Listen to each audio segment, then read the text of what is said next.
इस वीडियो में हम कुछ इस तरह के इफ़ेक्ट्स क्रिएट करेंगे, जैसा कि ये हम देख सकते हैं यहाँ पे कि यहाँ पे एक सिंपल सा ऑब्जेक्ट है, उसके अंदर कुछ इस तरह का फॉगी एमिसिव टाइप का कुछ इफ़ेक्ट है।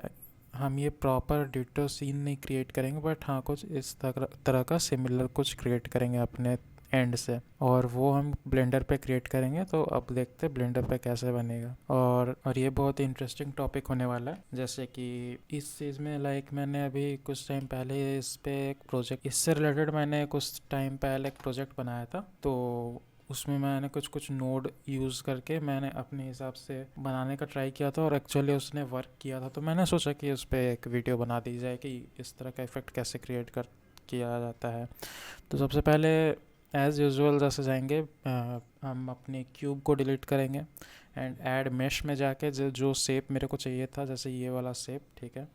अब इसमें सब डिविजन्स को कम कर देंगे, ठीक है। तो कुछ इस तरह का इफ़ेक्ट मिल गया मेरे को, जैसे यहाँ पे है, ठीक है। अब जब बेस मेरे को मिल गया है कि कुछ इस तरह का होगा, ठीक है, तो इसके ऊपर हम एक काम कर सकते हैं, या तो मॉडिफायर अप्लाई करेंगे या तो इसी पे डुप्लीकेट करके काम करेंगे।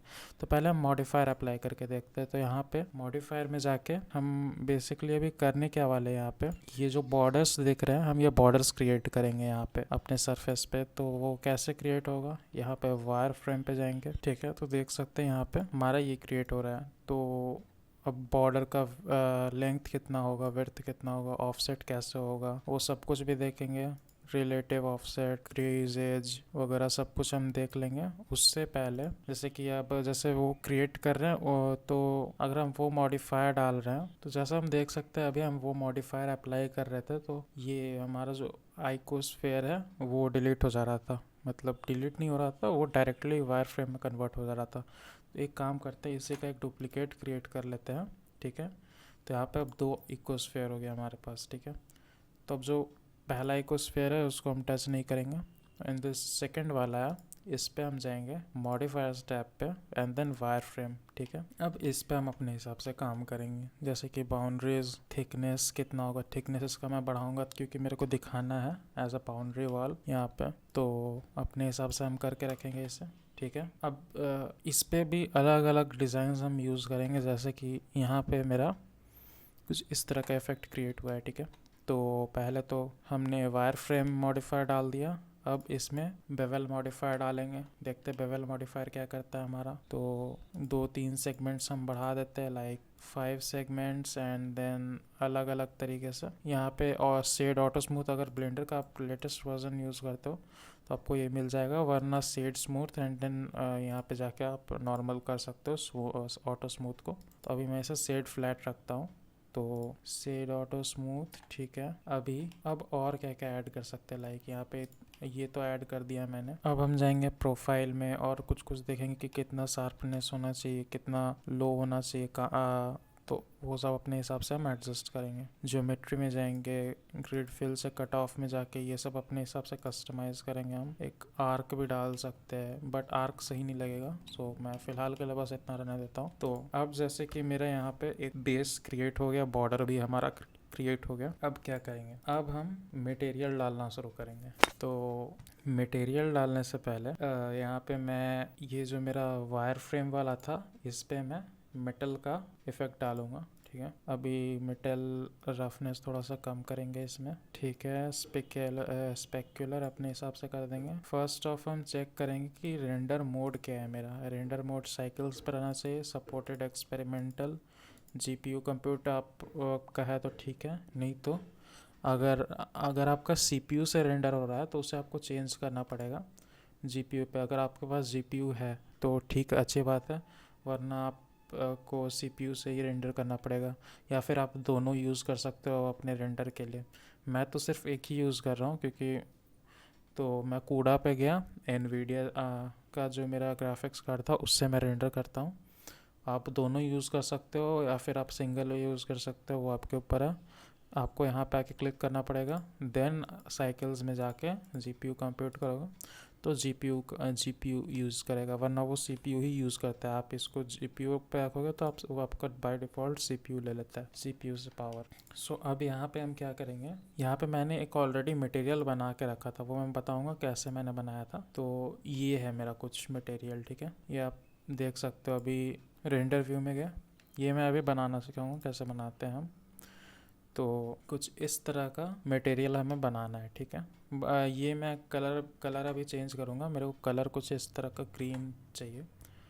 मैंने ये मटेरियल बनाया है कैसे, यहाँ पे शेडर एडिटर में गया, ये वो नोड है जो आप यूज़ कर सकते हो। अभी मैं धीरे धीरे हर एक नोड के बारे में बताता हूँ। पहले तो मैंने क्या किया, कुछ भी बताने से पहले एक चीज़ मैं बताऊँगा कि यहाँ पे जब भी हम हम जब भी कोई भी ऑब्जेक्ट ऐड करते हैं तो प्रिंसिपल BSDF कनेक्टेड रहता है हमारा सरफेस से, ठीक है। तो यहाँ पे वो हटाना है हमें, मतलब ये जो बाय डिफ़ॉल्ट जो हमारे पास जो मटेरियल हम जब भी ऐड करेंगे तो कुछ इस तरह का हमें मटेरियल मिलता है, बस इतना।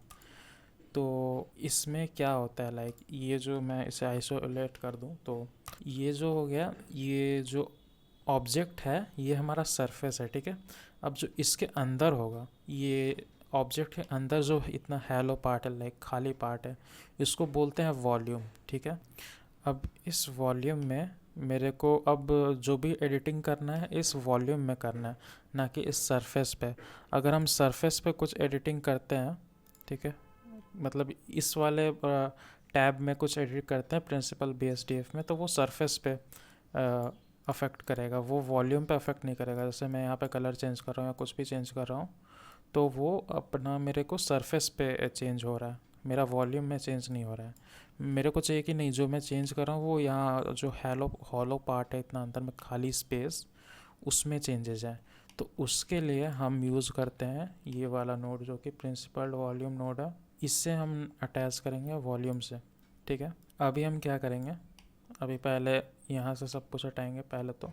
उससे पहले मैं एक सेव कर लेता हूँ यहाँ पे ecosphere.blend, ठीक है, ये मैंने अपना सेव कर लिया अभी। ठीक है। सो अभी यहाँ पे मेरे को क्या कुछ इस तरह का मेरा इफ़ेक्ट मिलेगा, ठीक है। तो यहाँ से मैं अभी जितने भी सारे नोट्स थे मेरे, मैं उसे हटा देता हूँ, धीरे धीरे बताऊँगा। तो पहले हम क्या करेंगे, जो प्रिंसिपल BSDF हटाए थे उसके जगह हम प्रिंसिपल्ड वॉल्यूम लेते हैं, प्रिंसिपल्ड वॉल्यूम यहाँ पे, ठीक है। अब प्रिंसिपल्ड वॉल्यूम को वॉल्यूम नोड के साथ कनेक्ट करा हमने, एंड यहाँ पे हम कुछ भी चेंज नहीं करेंगे, जो हमें डिफ़ॉल्ट मिला हुआ है हम वही अभी यूज़ करेंगे, ठीक है। और हमारा जो ये ग्लास BSDF है, ये एक और नोड लेंगे, डिलीट करते हैं, Shift+A ग्लास BSDF, ठीक है। तो ये जो होगा ये कनेक्ट होगा सरफेस के साथ। अब ये काम का क्या करेगा कि हमारा जो ग्लास का जो ये है, जैसा मैंने पहले बताया था कि अब हमें हमारा जो सरफेस है वो ग्लास का हो गया, ठीक है, ग्लास सरफेस बन गया। और जो हमारा वॉल्यूम, अब इसके अंदर जो एडिटिंग करेंगे वो वॉल्यूम में होगा। ग्लास इसीलिए डाला ताकि हमें आर पार अपना काम दिख सके। तो और जो हम अंदर काम करेंगे वो बेसिकली हमारा इस नोट पे हमारा काम होगा, ठीक है। तो अभी इससे मैं साइकिल्स पे ले जाता हूँ, फिर से सेव कर लेते हैं बीच बीच में। अभी हम कैसे कैसे करके अपना ये काम करेंगे, ठीक है। पहले तो मैं इसे एक काम करता हूँ, ये बहुत कंफ्यूजिंग हो गया होगा तो मैं इसे ऊपर कर देता हूँ, ठीक है। अभी क्या करते हैं, इस पर क्लिक करके Ctrl+T, ठीक है, तो कुछ इस तरह का हमारे पास आ गया। अगर आपका टेक्सचर कोऑर्डिनेट और मैपिंग नोड नहीं आता है Ctrl+T प्रेस करने पे, तो आप एडिट प्रेफरेंसेस पे जाके उसके नोड रेंगुलर को ऑन कर सकते हो। यहाँ पे जस्ट आपको सर्च करना है नोड रेंगुलर, एंड आप इनेबल करोगे तो आपका ये आ जाएगा नोड रेंगुलर। इसमें से हम इसे डिलीट करेंगे पहले तो। अब इसे बैक कर लेंगे, लाइक थोड़ा सा बैक करेंगे, ठीक है। हमें अभी इस पे ध्यान नहीं देना है, ठीक है, ठीक है। तो पहले तो मैं इसे डिलीट कर देता हूँ, और एल्स हम ऐसा कर सकते हैं कि लाइक इसे रहने देते हैं, अभी इतना ध्यान नहीं देंगे, ठीक है। तो ये हमारे पास से एक मैपिंग नोड आ गया, इसे G प्रेस करके थोड़ा सा इससे करीब लेते आते हैं, ठीक है। एंड देन अभी हम यहाँ पे Shift+A नॉइज़ टेक्सचर यहाँ पे ऐड करेंगे हम, इसके फैक्टर को डेंसिटी के साथ कनेक्ट करेंगे, ठीक है, एंड इसके फैक्टर को एमिशन स्ट्रेंथ के साथ कनेक्ट करेंगे। तो अभी देख रहे होंगे हम कि कुछ हमें बहुत अजीब तरह का काम दिख रहा है हमारा, क्योंकि हमारा यहाँ पे काम अभी जस्ट शुरू हुआ है, काम ख़त्म नहीं हुआ है, अभी तो हमारा काम शुरू हुआ है यहाँ पे। तो अभी धीरे धीरे हम इसमें और भी कुछ कुछ चीज़ें ऐड करेंगे। फर्स्ट ऑफ जो मेन काम हमारा जो हम अभी करने वाले हैं उसे ऑब्जेक्ट को वेक्टर के साथ कनेक्ट करेंगे यहाँ टेक्सचर कोऑर्डिनेट के, एंड यहाँ पे मैपिंग नोड को का वेक्टर को नॉइस टेक्सचर के साथ ऐड करेंगे, ठीक है। एंड देन थोड़ा सा पीछे करेंगे, शिफ्ट ए, कलर रैम्प, यहाँ पे कलर रैम्प को ऐड किए। अब हमारा काम बेसिकली मैं यहाँ पे एक और इसके कलर रैम्प के कलर को अब एमिशन स्ट्रेंथ के साथ भी ऐड करूँगा, ठीक है। इसके कलर रैम्प के कलर को डेंसिटी के साथ करा और कलर के एमिशन स्ट्रेंथ के साथ करा, ठीक है। तो कुछ इस तरह का हमारा नोड क्रिएट हुआ जिसमें टेक्सचर कोऑर्डिनेट मैपिंग तो था ही, नॉइज़ ऐड करा हमने, फिर नॉइज़ के साथ कलर रैम्प ऐड करा, ठीक है। कलर रैम्प को ऐड किया डेंसिटी और एमिशन स्ट्रेंथ के साथ। अब इसके हम ब्लैक एंड वाइट्स के साथ खेलेंगे ना, तो हमें दिखेगा कुछ कुछ डिफरेंस, ठीक है, कि ये ऑटोमेटिकली यहाँ पे कहीं कहीं पे ब्लैक हो गया, कहीं वाइट हो गया, अचानक से रैंडमनेस दिख रहा है। ऐसा इसलिए हुआ क्योंकि हमने जो नॉइज़ अप्लाई किया था ना यहाँ पे, इसके कारण ये हमारा ऐसा हुआ है यहाँ पे, ठीक है। तो नॉइज़ का स्केल हमने ज़्यादा बड़ा रखा या छोटा रखा या जितना डिटेल देना है डिटेल करा हमने, तो इसके कारण हमारा कलर रैम्प पे ब्लैक एंड वाइट का इफ़ेक्ट पे भी फ़र्क पड़ा, जिसके कारण अब डेंसिटी और एमिशन स्ट्रेंथ पे जहाँ पे वाइट होगा वहाँ पे से एमिशन निकलेगा, और जहाँ पे ब्लैक होगा वहाँ से कुछ ये फ़र्क नहीं पड़ेगा। अब हम इसका ब्राइटनेस भी बढ़ा सकते हैं, कितना ब्राइटनेस चाहिए एमिशन का और कितना डार्कनेस चाहिए, तो ये ऐसे बढ़ा सकते हैं, ठीक है। अभी फ़िलहाल इसको ऐसे रखते बाय डिफ़ॉल्ट जैसे, ठीक है। तो फर्स्ट ऑफ हमें ये प्रॉपर फायर की तरह दिखे उसके लिए हमें और कुछ कुछ करना पड़ेगा। लाइक ये जो हमारा कलर रैम्प था, इसके पहले हमने जो इस नॉइज़ का डुप्लीकेट करेंगे, ठीक है। तो फर्स्ट ऑफ जो हमारा फायर होता है, लाइक वो इतना सिंपल नहीं होता है, बहुत कॉम्प्लेक्स नॉइज़ होते हैं उसमें, कॉम्प्लेक्स नॉइज़। तो यहाँ पे उस कॉम्प्लेक्स नॉइज़ को क्रिएट करने के लिए हम यहाँ पे इसका डुप्लीकेट लेंगे और इसी के साथ ऐड कर देंगे, ठीक है। बट फ़र्क इसमें इतना होगा कि इसको फैक्टर के साथ कनेक्ट करा हमने। अब देख सकते हैं कि हमारे ये प्रॉपर ब्लैक है, ठीक है। हमने अब आपको लग रहा होगा यहाँ गड़बड़ी है, लाइक तब ब्लैक क्यों हो गया। तो क्यों ऐसा इसलिए हुआ क्योंकि जो हमारा पुराना जो कोऑर्डिनेट्स थे नंबर के, उसके ऊपर ओवरलैप कर गया, तो थोड़ा डिस्टर्बेंस क्रिएट हुआ। अब जैसे मैं इसका स्केल को चेंज करूँगा, ठीक है, तो हम देख सकते हैं कि इसमें वाइट दिख रहा है डिफरेंस, और हल्का हल्का जो हमारा फायर होता है वैसा वाइब्रेंस भी आ रहा है, ठीक है। फायर के जैसा वाइब्रेंस, या जो प्लाज्मा में जो इफेक्ट होता है वैसा कुछ वाइब्रेंस आ रहा है। तो इसमें थोड़ा डिटेल ऐड करके देखते हैं, रफनेस घटा बढ़ा के देखेंगे, ठीक है। तो अभी देख सकते हैं कि हमारा यहाँ पे अलग अलग तरह का हमारा इफेक्ट क्रिएट हो रहा है, ठीक है। तो मेरे को अभी जैसे कि अच्छा लग रहा है, मेरे को ये इफ़ेक्ट अच्छा लग रहा है मेरे में, ठीक है। तो मैं इसे रहने दूंगा, ठीक है। और अब जैसे कि हमें सेकंड वाला हमने जो नॉइज़ टेक्सचर, अब जैसे हमने नॉइज़ टेक्सचर जो सेकंड वाला ऐड किया उसको तो हमने स्केल कर दिया। अब उसके बाद अब हम चाहे तो इसके साथ भी चेंजेस कर सकते हैं, जो फर्स्ट वाला जो नॉइज़ टेक्सचर था हमारे साथ उसके साथ भी थोड़ा चेंजेस करेंगे, अगर जैसा अच्छा लगेगा उसके अकॉर्डिंग, ना ज़्यादा बड़ा ना ज़्यादा छोटा। सो मेरे को ये अच्छा लग रहा है, तो मैं अब इस पर डिस्टॉर्शन ऐड करूँगा, रफनेस वगैरह देखूँगा कि रफनेस कैसा लग रहा है, ठीक है। तो मेरे को ये जो इफ़ेक्ट है ये अच्छा लग रहा है, इसे मैं सेव कर ले रहा हूँ, ठीक है। तो ये हमारा बेस वॉल्यूम, हमारा बेस जो काम है ये इसका 10% काम हो गया, ठीक है। अब हम क्या करेंगे, टेक्सचर कोऑर्डिनेट को टॉप पे रखेंगे, यहाँ पे शिफ्ट ए प्रेस करके वेक्टर मैथ सर्च करेंगे, यहाँ पे इसको ऐड करा हमने, ऑब्जेक्ट के वेक्टर को इसके साथ कनेक्ट करा, ठीक है। तो ये बेसिकली वेक्टर मैथ करता क्या है, और इसे हम चेंज करेंगे फ्रॉम ऐड टू लेंथ पे चेंज करेंगे। अब बेसिकली ये करेगा क्या कि हमारा जो अभी हम फायर देख सकते हैं इसमें, ये हर साइड से हो रहा है, लाइक कहीं भी इसका कोई पर्टिकुलर फोकस पॉइंट नहीं है, ठीक है। ऐसा नहीं है कि लाइक इसमें कहीं पे किसी एक मीडियम से लाइक 0 0 0 से लाइट आना स्टार्ट हुआ एंड देन वो फेड होते होते बाहर आ रहा है, कुछ रियलिस्टिक फील नहीं दे रहा है यहाँ पे। बस एक लग रहा है कि टेक्सचर चढ़ गया है इसके ऊपर, ठीक है। तो वैसा ना लगे, एकदम लगे कि हमारा जो फायर है वो यहाँ से स्टार्ट हुआ है, फॉर लाइक हमारा मिडल से स्टार्ट हो रहा है फायर, एंड देन वो ऐसे ऐसे करके हल्का हल्का ब्लर ब्लर होते होते इस साइड आते जाए, बाहर के साइड, ठीक है। तो वैसा अगर मेरे को क्रिएट करना है तो उसके लिए लेंथ में ये चाहिए होगा।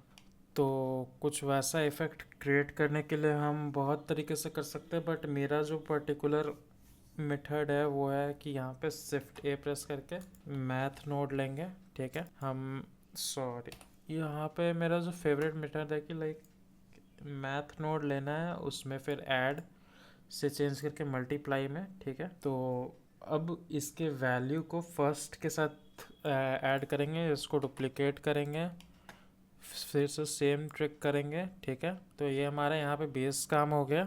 पहला हमारा मल्टीप्लाई था, ठीक है, यहाँ पे, और दूसरा होगा हमारा पावर। पावर बेसिकली काम क्या करेगा, पावर जो नाम है एकदम वही काम करेगा। वो बीच बीच में से जो, जैसे यहाँ पे हमारा ओरिजिन पॉइंट है या पिवट पॉइंट है, तो यहाँ से हमारा एमिशन निकले कि यहाँ पे एक पर्टिकुलर गोल ऑर्ब रहेगा, उससे हमारा बाहर के साइड को फायर। तो वैसा कुछ क्रिएट करने के लिए पावर पे हमने सेट कर दिया। और अब यहाँ पे हम शिफ्ट ए प्रेस करके अब यहाँ पे हमारे पास, जैसे मैं अभी ब्लेंडर 3.4 यूज़ कर रहा हूँ, तो इसमें मिक्स RGB नहीं है, ठीक है। इसमें अगर आप मिक्स RGB लिखोगे तो इसमें मिक्स RGB नहीं आएगा, इसमें जस्ट मिक्स है, मिक्स शेडर है, तो ये सब है। तो इसमें घबराने की बात नहीं है, यहाँ पे ये मिक्स है, मिक्स को लाना है एंड देन कलर पे सेट कर देना है, ठीक है। तो हमने कलर पे सेट कर दिया, तो अब ये मिक्स RGB बन गया, ठीक है। अब ये मिक्स RGB की तरह काम करेगा, और ये मिक्स RGB ही है एक तरह से, ठीक है। और बट इसमें कुछ 3 4 अलग अलग नोड्स को एक में कंबाइन कर दिया गया, तो और मिक्स नाम रख दिया गया। तो हम कलर पे चेंज करके, ठीक, और बाकी अपना काम करेंगे। ये बाय डिफ़ॉल्ट जैसा है वैसे ही रहेगा। अब यहाँ पे हम मिक्स को मल्टीप्लाई पे चेंज करेंगे, ठीक है। अब क्या करेंगे, हम रिजल्ट को इंटेंसिटी के साथ चेंज करेंगे, ठीक है, एंड एमिशन स्ट्रेंथ के साथ, ठीक है। और अब इसको हम कैसे कनेक्ट करेंगे यहाँ पे, जैसे कि अब सारा कुछ मेरा मल्टीप्लाई से कनेक्टेड है, ठीक है। तो अब कलर रैंप को हम करेंगे वो मल्टीप्लाई के ए से कनेक्ट, ये इंपॉर्टेंट है। और पावर को करेंगे मल्टीप्लाई के बी से कनेक्ट, ठीक है, तभी सही बैठेगा। वरना अगर आप पावर को बैठा दो ए के साथ एंड देन कलर रैंप को बैठा दो बी के साथ, तो कोई काम को कुछ पता नहीं चलेगा। तो आपको ऐसे करना है, क्रॉस करना है इसे, ठीक है। अब ये आपका, आप इसका फैक्टर यानी कि आप इसके ब्राइटनेस के साथ हल्का फुल्का चेंजेस कर सकते हो, ठीक है। अभी आप चाहो तो अब इसके पावर के साथ आप चेंज करो, कितना ये इसमें लाइट रहेगा, कितना नहीं रहेगा, मिड से यहाँ पे आप देख सकते हो, आप मिड से लाइट निकल रहा है, ठीक है। ये देखो, जैसे कि मैं अगर शिफ्ट प्रेस करके आपको दिखाऊँ, तो ऐसा नहीं है कि हर साइड से ये प्रॉपर लाइट निकल रहा है, एक पर्टिकुलर पार्ट बन गया अब यहाँ पे पावर, ठीक है। अब पर्टिकुलर 0 0 0 से ही लाइट निकल रहा है, देख सकते हो। और मैं लाइट कम भी करूँगा तो मिड से ही कम हो रहा है, मतलब जैसे मैं पूरा ऑब्जेक्ट पे डाला, ठीक है, अभी पूरा ऑब्जेक्ट पे लाइट है, बट जैसे जैसे मैं लाइट को कम करूँगा तो देखना लाइट कम कौन से पॉइंट पे जाके कम हो रहा है, ठीक है। तो जैसे अभी मैं कम कर रहा हूँ लाइट को, तो कौन से पॉइंट पे जाके कम हुआ है, ये यहाँ पे कम हो रहा है। मेरा समझाने का मतलब वही था कि हर जगह सेम नहीं होना चाहिए। लाइक अब मैं अपने लाइट को बढ़ा भी रहा हूँ, तो मेरा समझाने का मतलब वही था कि अभी मैं अपने लाइट को बढ़ा भी रहा हूँ, तो वो मिड से लाइट बढ़ रहा है और धीरे धीरे करके अलग अलग साइड जा रहा है। लाइक यहाँ पे कम लाइट है, अभी मिड पे ज़्यादा लाइट है, तो एक रियलिस्टिक सा फील दे रहा है। अभी मैं इससे अंदर के साइड से भी दिखाऊं तो ये एक फील दे रहा है कि हाँ, इस पर्टिकुलर पार्ट पे लाइट ज़्यादा रहेगा, और ऊपर जैसे जैसे ऊपर जाते जाएगा या नीचे जाते जाते जाएगा, तो वो वहाँ पे लाइट हल्का हल्का करके कम होते जाएगा, ठीक है। तो कुछ इस तरह का इफ़ेक्ट बनाना था हमें। तो अब देखते हैं कि आगे क्या कर सकते हैं। फॉर लाइक यहाँ पे हमको एक अब ओरिजिन पॉइंट भी हमारा बन गया कि हाँ हमारा लाइट जो है यहीं से पास आउट होगा और कम से आगे पावर बढ़ते बढ़ते पूरे ग्लास पे फैल जाएगा। तो कुछ इस तरह का हमारा इफ़ेक्ट बन गया, साईफाई गैस चेम्बर टाइप का कुछ ऐसा इफ़ेक्ट या सन इफ़ेक्ट, कुछ आप अपने हिसाब से जैसा बोल दो। तो अब जैसे मैं इसके फैक्टर को चेंज करता हूँ थोड़ा सा, तो कुछ इस तरह से आप कंट्रोल कर सकते हो। ठीक है, अभी थोड़ा अच्छा फील दे रहा है। ठीक है, लाइक अब मैं इसे थोड़ा सा चेंज करता हूँ तो देख सकते हैं कि लाइक ये थोड़ा मेरे को स्टाइलिश फील दे रहा है, प्रोफेशनल रेंडर टाइप का। तो कुछ इस तरह से मैं देख सकता हूँ। ठीक है, तो अभी -7 पे है, तो इसमें अभी सिर्फ वाइट है, बट धीरे धीरे मैं और डिफरेंट कलर्स भी डालूंगा, तो उसमें दिक्कत की बात नहीं है वैसे। तो यहाँ पे मैं अपने हिसाब से इसके पावर के साथ खेल रहा हूँ, तो ये आप फील फ्री रहो इसके साथ अपने हिसाब से एडजस्ट करने के लिए, क्योंकि इसके बाद वाला स्टेप इससे भी अच्छा है। ठीक है, तो लाइक मेरे को अगर ये पर्टिकुलर चीज़ पसंद आ गया, लाइक इसका वैरायटी पसंद है कि मेरे को ये जो नंबर है ये पसंद आ गया, हमें ज़्यादा मेहनत करने की ज़रूरत नहीं है। हमारे पास जो ये 3 हैं, बस हमें अब इन्हीं 3 से काम है। लाइक अब इसको डुप्लीकेट करेंगे। ठीक है, ये हमने लेंथ के साथ कनेक्ट किया इसे। ठीक है, then connect again from object के साथ इसे कनेक्ट करेंगे। अब हम क्या करेंगे, यहाँ पे इसके वैल्यू के साथ खेलेंगे, सेकंड वाले के वैल्यू के साथ। ठीक है, हल्का हल्का चेंज, अभी प्रॉपर चेंज नहीं दिख रहा होगा, हल्का हल्का चेंज ही दिख रहा होगा आप लोग को, या शायद फ़िलहाल वो भी नहीं दिख रहा होगा क्योंकि मैंने इसे कनेक्ट नहीं किया है। अभी इसे कनेक्ट करना है, तो कनेक्ट करने के लिए हम क्या करेंगे, इसका डुप्लीकेट करेंगे Shift+D। ठीक है, मल्टीप्लाई की जगह हम इसे चेंज करके सब्ट्रैक्ट कर देंगे। ठीक है, और इसे थोड़ा सा आगे करके जिस तरह से मैं कनेक्ट कर रहा हूँ आपको भी सेम उसी तरह से कनेक्ट करना है। अगर आप उस तरह से कनेक्ट नहीं करोगे तो आपको बहुत प्रॉब्लम होगा, तो इस बात का ध्यान रखना। एंड देन वैल्यू को कनेक्ट करेंगे यहाँ से। अब हमारा इस वाले पार्ट को यहाँ पे डेंसिटी के साथ कनेक्ट करा, रिजल्ट एमिशन स्ट्रेंथ। ठीक है, अब फिर से हमारा यहाँ पे प्रॉब्लम आना शुरू हो गया, जैसा हम देख सकते हैं। तो हमें कुछ नहीं करना, बस हमें यहाँ से चेंज करना शुरू करना है अपना वैल्यू। सो ये देख सकते हैं हमें कुछ इस तरह की प्रॉब्लम हो रही है। यहाँ पे ज़्यादा मेहनत नहीं करना, जो हमने यहाँ पे चेंज करा था ना उसके अकॉर्डिंग अब हमें हल्का हल्का स्लाइटली चेंज करना है, लाइक 0 के अराउंड में फोकस करना है, क्योंकि मैक्सिमम काम हमने यहाँ पे कर दिया है। अब इतना भी नहीं बढ़ा देना है कि 17 या 18 चल जाए या कुछ 2 3, मैक्सिमम 1 या 0.0 से लेके 0.09 तक के बीच में आपको रखना है अपना काम को, कुछ इस तरह से। ठीक है, तो ही सही लगेगा, वरना कोई ऑप्शन नहीं है सही लगने का। सो कुछ इस तरह से मैंने रखा। ठीक है, अभी पहले हम क्या करते हैं, इसके ग्लास के IOR को सेट करते हैं। ठीक है, सो फॉर एग्ज़ाम्पल मैं ग्लास के IOR को रखता हूँ, क्योंकि मेरे को ये डिज़ाइन भी चाहिए, मेटालिक डिज़ाइन चाहिए अलग अलग साइड से, प्लस ये वॉल्यूम भी चाहिए जो हमें इफ सन का ग्लो देगा। सो अब रफनेस थोड़ा सा ऐड कर देते हैं, रफनेस ज़्यादा नहीं ऐड करेंगे। अगर पूरा रफनेस ऐड कर देंगे तो ये मतलब ग्लास रहा नहीं अब। सो इतना रखेंगे कि मतलब इतना रखेंगे कि ज़्यादा हमें उतना फोकस नहीं। हम तो यहाँ पे हमारा IOR का काम हो गया। सो हमने सब्ट्रैक्ट कर दिया। ठीक है, अब फैक्टर के साथ भी हल्का फुल्का चेंज करेंगे। यहाँ पे ज़्यादा चेंज नहीं करेंगे, 0 पॉइंट तक ही रहेगा। यहाँ पे आपका जो मेन था वो आपको यहाँ पे चेंज करना था। अब धीरे धीरे आपको अब 0 पॉइंट तक ही रखना है, 0 से आगे नहीं जाना है, 1 2 में नहीं जाना है। सो अब हम बाद में अपने हिसाब से भी चेंज कर सकते हैं, ऐसा ज़रूरी नहीं है। अब यहाँ पे हम क्या करेंगे, जैसे हमारा सब्ट्रैक्ट भी हमने ऐड कर दिया, अब यहाँ पे कलर रैंप डालेंगे फिर से। अब इस कलर रैंप का हमें यहाँ पे ज़रूरत क्या था, ज़रूरत ये था कि हमें अब जो अपना मनपसंद कलर चाहिए वो अब आएगा हमारा इससे। अब यहाँ पे हम एक और मैथ नोड यूज़ करेंगे। पहले तो इसको कनेक्ट करेंगे हम वैल्यू से, यहाँ पे मल्टीप्लाई से इसे चेंज करेंगे, ऐड पे था। अब इसे एमिशन स्ट्रेंथ में डाल देंगे। ठीक है, अब हम इसके कलर के साथ चेंजेस करेंगे। ठीक है, और अब जैसे कि अब बोलोगे कि लाइक इसका क्या ज़रूरत था, तो एमिशन स्ट्रेंथ में मैंने ये डाला ताकि ये एमिशन को कंट्रोल कर सके। एमिशन में बेसिकली ये कंट्रोल क्या करेगा कि कितना एमिशन कहाँ पे होना चाहिए, ठीक है। इससे इतना एमिशन होना चाहिए या इससे ज़्यादा होना चाहिए, ज़्यादा भी नहीं कम भी नहीं, मीडियम इतना ठीक रहता है। सो बेसिकली ये एमिशन को कंट्रोल करेगा। और यहाँ पे हम कलर देंगे इसमें, जो कलर इसके डेंसिटी के साथ कनेक्ट होगा। एक और चाहिए होगा जिसमें यहाँ से कलर नोड उठाए और इससे एमिशन कलर में डाल दिए, ठीक है। तो अब इससे क्या होगा कि एमिशन का कलर चेंज होगा। तो हमें किस कलर में चाहिए, हमें वो देखना है। तो हमें कलर में चाहिए कुछ इस तरह का, ठीक है। कुछ dark green and white blue type का कुछ कलर चाहिए।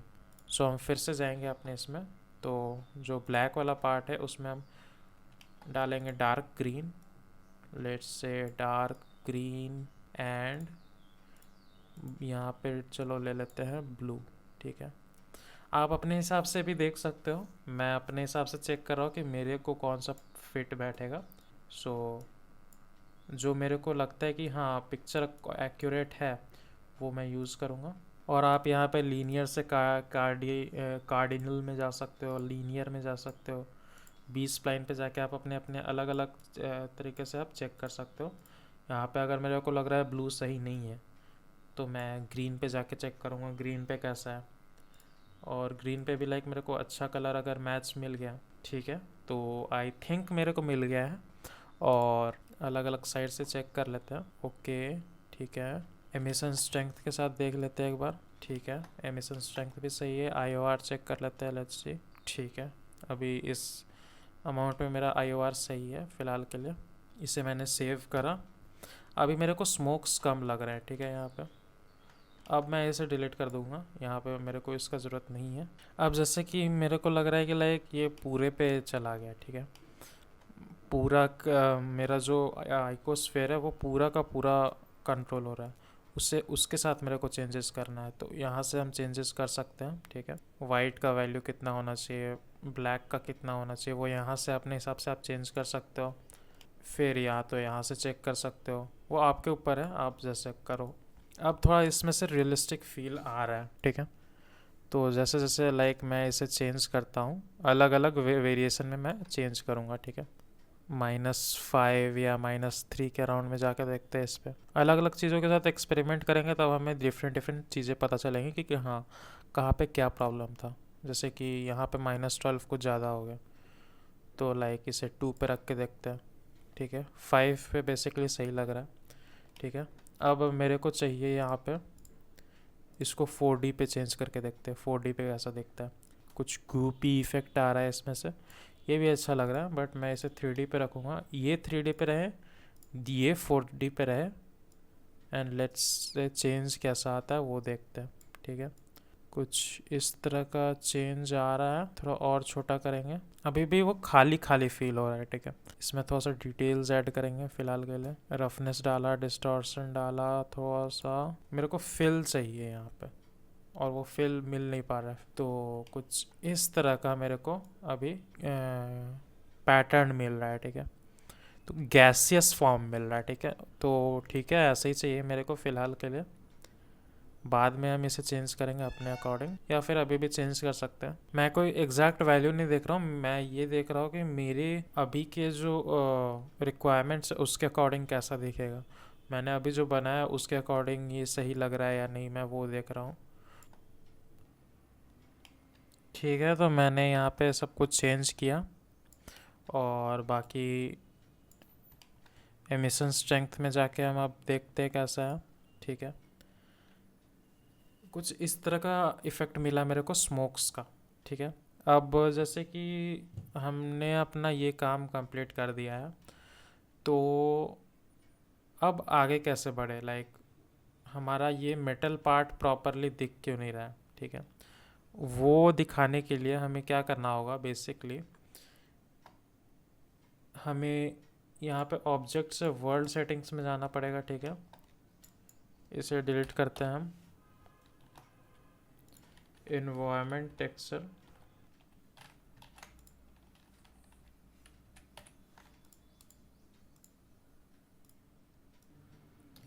तो यहाँ पे मेरे पास एक इमेज था, उसे मैंने कैसे ऐड किया मैं बता दे रहा हूँ। इन्वायरमेंट टेक्सचर मैंने लिया, इस पर ओपन किया एंड मेरे पास कुछ इमेज थे मेरे पास। तो एक इमेज था मेरे पास स्पेस का, ठीक है। तो ये एक स्पेस का इमेज मैंने गूगल से उठाया था बहुत पहले। सो मैं उसे अपने लाइटिंग कंडीशन के लिए अभी यूज़ कर रहा हूँ फ़िलहाल के लिए, शो करने के लिए। तो मेरा लाइटिंग मेरे को सेटअप हो गया है, ठीक है। बस इसमें मेटल का मेरे को कलर देना है कुछ इस तरह से। स्पेक्युलर थोड़ा सा बढ़ाऊंगा तो अभी कुछ इस तरह का मेरे को फील दे रहा है, ठीक है। ये जो मेरा ग्लास का जो ये जो मैंने ग्लास का बनाया है, ठीक है। अब इसमें मेन चीज़ मेरे को दिखाना है कि ये जो इसके अंदर फ्लेम है ये रोटेट भी करता है, ठीक है। अब ये रोटेशन इसमें कैसे दिखाएंगे, लाइक कि ये जो गैस है वो ऊपर नीचे या लेफ़्ट टू राइट 360 ये टाइमलाइन जैसे जैसे बढ़ते रहेगा उसके अकॉर्डिंग रोटेट करेगा, वो कैसे करेंगे। तो उसके लिए यहाँ पे एक शॉर्टकट है हमारे पास, मैं चाहूँगा आप ज़रूर देखें। यहाँ पे हमारे पास 250 फ्रेम्स है, ठीक है। हमें ये ध्यान देना है। तो यहाँ पे एक कमांड है हैशटैग फ्रेम, ठीक है, डिवाइडेड बाय 250, ठीक है। क्योंकि मेरे पास 250 फ्रेम्स है, आप 150 कर सकते हो ट्राई करने के लिए कि कैसा दिख रहा है एक्सपेरिमेंटल फीचर्स के लिए। तो यहाँ पे मैंने 250 लिख दिया। तो हर फ्रेम के अकॉर्डिंग अब ये मूव करेगा, ठीक है। तो पर फ्रेम के अकॉर्डिंग ये मूव करेगा कि अगर 1 पे है तो ऐसा दिख रहा है, 80 पे है तो कुछ इस तरह का दिखेगा, 180 पे है तो कुछ इस तरह का दिखेगा, अलग अलग तरह का दिखेगा। अभी मैं इसे साथ में रेंडर नहीं करूँगा, जस्ट आपको प्ले करके दिखाऊंगा, ठीक है। सो यहाँ पे अभी मैं प्ले कर रहा हूँ, हो सकता है थोड़ा नॉइज़ी आए क्योंकि साइकिल्स का आपको पता है कि वो नॉइज़ी व्यू पोर्ट पे दिखाता है। तो अब ये मूव करेगा तो और नॉइज़ी बन जाएगा, बट आपको एक मूव होता हुआ दिखेगा इसमें। तो यहाँ पे कुछ अगर मैं इसे तेज़ से मूव करूँ तो ये कुछ होता हुआ दिखेगा, पर टाइमलाइन के हिसाब से ये मूव हो रहा है। कुछ इस तरह का आप कमांड यूज़ कर सकते हो, तो कुछ कुछ जगह पे ये यूज़ हो। तो अब आप जैसे कि आप चाहते हो एक्स एक्सिस पे रोटेट करें, ठीक है। तो आप यहाँ पे यूज़ कर सकते हो फॉर लाइक मैं फ्रेम डिवाइडेड बाय 250, ठीक है। तो एक्स पे भी मूव करेगा, जेड पे भी मूव करेगा, ठीक है। तो अभी यहाँ पे प्रॉपरली नहीं दिख रहा है, बट जब आप इसका रेंडर निकालोगे तो बहुत सही दिखेगा। तो आप ट्राई कर सकते हो और अलग अलग जगह पे आप डालो, लाइक जैसे कि मैं थोड़े से वैल्यूज़ के साथ छेड़छाड़ करता हूँ यहाँ पे, ठीक है। यहाँ पे तो कुछ इस तरह का आप अपने हिसाब से चेंजेस के साथ खेल सकते हो। तो ज़रूरी नहीं है कि सिर्फ इस पे काम करेगा, आपका इस पे भी काम कर सकता है। फॉर लाइक अगर मैं इसे 4D पे स्विच कर दूँ और मैं चाहता हूँ मेरे को ये अलग वेरिएशन में दिखे पर फ्रेम के हिसाब से, तो यहाँ पे हैशटैग फ्रेम 120 या फिर 120 क्या 250 रखते हैं, पर फ्रेम्स के अकॉर्डिंग अच्छा दिखेगा, ठीक है। तो अब जब ये इसका आप रेंडर निकालोगे, यहाँ पे तो अभी अच्छा नहीं दिखेगा, बट जब आप रेंडर निकालोगे तो जैसे अभी दिख रहा होगा आपको हल्का कि लाइक मूव कर रहा है, तो ये कितना अच्छा दिख रहा है, ठीक है। तो इसी तरह का दिखेगा आपको। तो और हाँ, मैं एक और बात बता दूँ, अगर आप रेंडर निकाल रहे हो ना तो रेंडर कैसे निकालोगे, रेंडर सेटिंग्स में कंप्रेशन 0 कर देना, 16 पे रखना, इसे RGBA फॉर्मेट में रखना, कलर को PNG फॉर्मेट में रखना, ताकि जो हमारा इमेज है उसका क्वालिटी बना रहे, JPEG में मत रखना। कैच रिजल्ट ऑन रखना, ओवरराइट ऑफ कर देना, ठीक है। ये हमारा हो गया रेंडर प्रॉपर्टीज़, ठीक है। कैमरा एडजस्ट करने तो आपको आता ही होगा, तो उस कैमरे के बारे में मैं नहीं बताऊंगा। अब बेसिकली एक और लास्ट चीज़ मैं बताऊंगा जो कि होगा हमारा ये जो स्काई है, ब्लैक होल वाला स्काई, ये स्काई ना आए, ठीक है। हम जो रेंडर निकाले उसमें ये स्काई ना आए, आप चाहो तो रख सकते हो, बट उसके स्काई के कारण इसका जो स्ट्रक्चर है वो ख़राब दिख रहा है, ठीक है। बट आप दूसरी साइड से देखोगे तो आपको अच्छा दिखेगा, लाइक अगर आप इस साइड से किसी डार्क एरिया से देख रहे हो तो आपको अच्छा दिखेगा। तो आप चाहते हो कि वो ना आए क्योंकि अच्छा नहीं लग रहा है आपको, तो उसको चेंज करने के लिए यहाँ पे हम ये कैमरा वाले रेंडर प्रॉपर्टीज़ पे जाएंगे, यहाँ पे हम फिल्म में जाएंगे, ट्रांसपेरेंट, ठीक है। तो अब देख सकते हो आप, आपको थोड़ा अच्छा फील आ रहा होगा इस पे से, ठीक है। हाँ, हल्का कहीं कहीं पे ग्लॉस कर रहा है, बट जिस साइड से ग्लॉस नहीं कर रहा है आपको ये ऐसा एस डी आर आई यूज़ करना जिसमें से ग्लॉस अच्छा ना करे। तो जैसे कि मैं किसी एक एरिया से ले लेता हूँ, मान के चलते इस एरिया से मैं इसका रेंडर निकालूंगा। तो अगर इसका मैं अभी रेंडर, आप देख सकते हो बिना रेंडर का अभी हल्का फुल्का आपको अच्छा दिख रहा होगा ये, ठीक है। जैसे कि ये यहाँ पे ऐसा, तो कुछ आप इसका रेंडर निकाल के अपने हिसाब से यूज़ कर सकते हो। और अगर आपको ये सेम फाइल चाहिए तो ये इसके लिए मैं लिंक प्रोवाइड कर दूंगा, आप कहाँ से इसे ले सकते हो, ठीक है। तो आज की वीडियो के लिए बस इतना ही, मिलते हैं अगले वीडियो में। अगले वीडियो में हम कुछ और नोड बेस्ड ट्रिक्स के बारे में बात करेंगे, और नोड बेस्ड ट्रिक्स में क्या क्या हम यूज़ कर सकते हैं। और ये जो नोड है, आप अगर इसे यूज़ करना चाहते हो तो मैं इसका लिंक मैं डिस्क्रिप्शन में डाल दूँगा कि कहाँ से आप ये नोड यूज़ कर सकते हो। और ये सेम प्रोजेक्ट फाइल मैं डाल दूँगा, उसमें नोड बेस्ड होगा। अगर आप उस नोड बेस्ड को अपने मैं एक और चीज़ बता देता हूँ कि लाइक अगर जैसे फॉर एग्ज़ाम्पल मैं एक और नया ब्लेंडर फाइल ओपन करूँ। अब आप चाहते हो कि आपका जो नोड आपने बनाया, लाइक मैंने ये जो अपना ये बनाया है नोड सिस्टम, ये आप चाहते हो कि इस वाले फाइल में आ जाए, ठीक है। रेंडर में मैं पहले इसे चेंज कर देता हूँ, रेंडर में आ गया, ईवी से साइकिल्स में, ठीक है, एक्सपेरिमेंटल। अब आप चाहते हो कि इसमें आ जाए वो, और दोबारा आपको उतना मेहनत भी ना करना पड़ेगा, ठीक है। तो आप कर क्या सकते हो, और क्योंकि आपके पास इतना अच्छा अच्छा चीज़ें आपने ऐड करके रखी है और आपको बार बार बनाने में बहुत प्रॉब्लम होगा और बहुत मुश्किल होता है, लाइक स्टार्टिंग में समझ में नहीं आता है कैसे करें। आप क्या करो, अपेंड करो, यहाँ पे अपेंड पे क्लिक करो, और आपका ये जो फाइल है icosphere डॉट blend, ये जहाँ कहीं भी होगा आपके पीसी में उस जगह पे स्पेसिफाई करो। जैसे मेरा था डी ड्राइव में, यहाँ पे icosphere, ठीक है, अपेंड। अब इसमें से क्या है ये वो डिफाइन करना है, लाइक इसमें बहुत सारे, ठीक है। मटेरियल था ये जो हमारा ये है ना,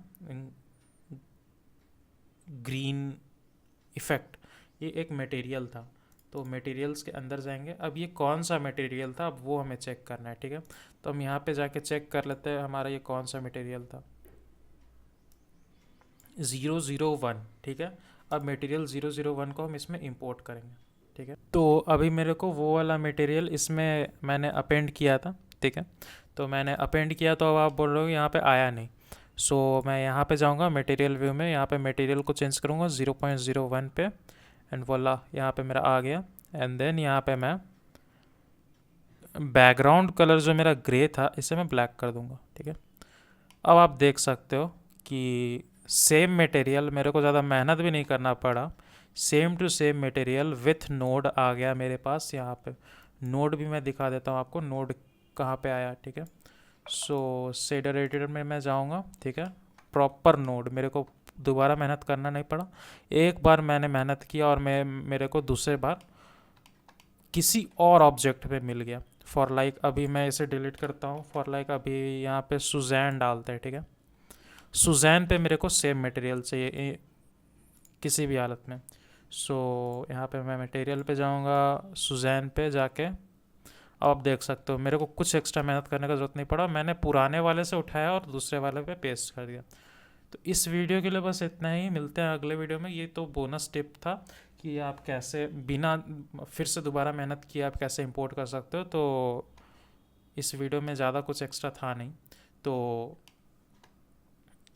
बस मेरे को वही बताना था कि ये आप कैसे क्रिएट करोगे मटेरियल, और मटेरियल में क्या क्या कैसे कैसे काम करता है, फंक्शन, फैक्टरल, मल्टीपल स्क्रीन्स कैसे काम करते हैं, कुछ इस तरह का इफ़ेक्ट आप ट्रांसफ़र कैसे कर सकते हो इसमें। तो अच्छा लगा हो तो मिलते हैं अगले वीडियो में, तब तक के लिए बाय।